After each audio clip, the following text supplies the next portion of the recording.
अस्सलाम वालेकुम। 10th class. आज हमारा टॉपिक इंडिकेटर्स है, पेज 35। यहाँ पर हम कुछ शॉर्ट क्वेश्चंस को डिस्कस करने जा रहे हैं। जिस तरह से इंडिकेटर्स हैं, indicators are the organic compounds. ये ऑर्गेनिक कंपाउंड से बने होते हैं। They have different colours in acidic and alkaline. Alkaline word मैंने पहले भी बताया था आपको, अल्कलाइन वर्ड्स बेसिस से है, यानी एसिडिक सॉल्यूशंस और बेसिक सॉल्यूशंस के दरमियान में इंडिकेटर्स फ़र्क करते हैं। ठीक है। So litmus is a common indicator. Litmus जो है वो एक कॉमन इंडिकेटर है। It is red in acidic solutions, और ये एसिडिक सॉल्यूशन में रेड हो जाते हैं और बेसिक सॉल्यूशन में, अल्कलाइन सॉल्यूशन में ये ब्लू हो जाते हैं। ठीक है।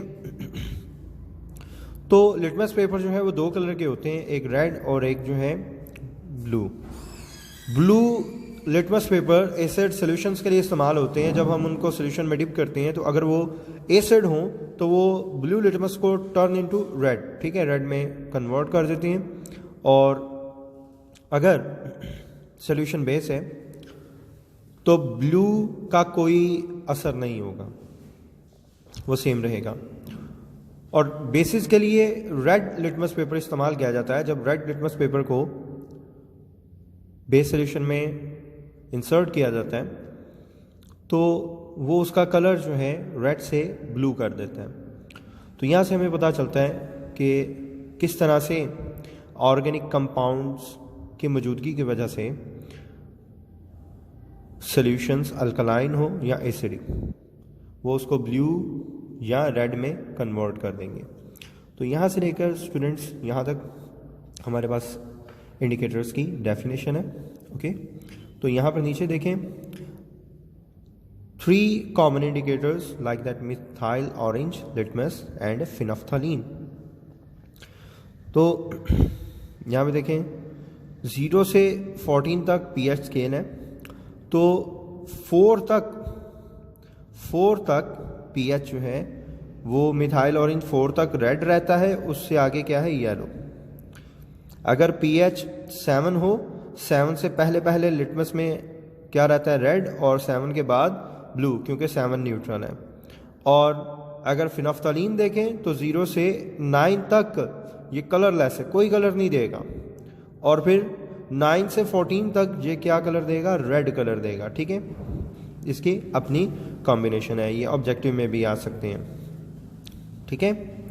Like that the colour of methyl orange at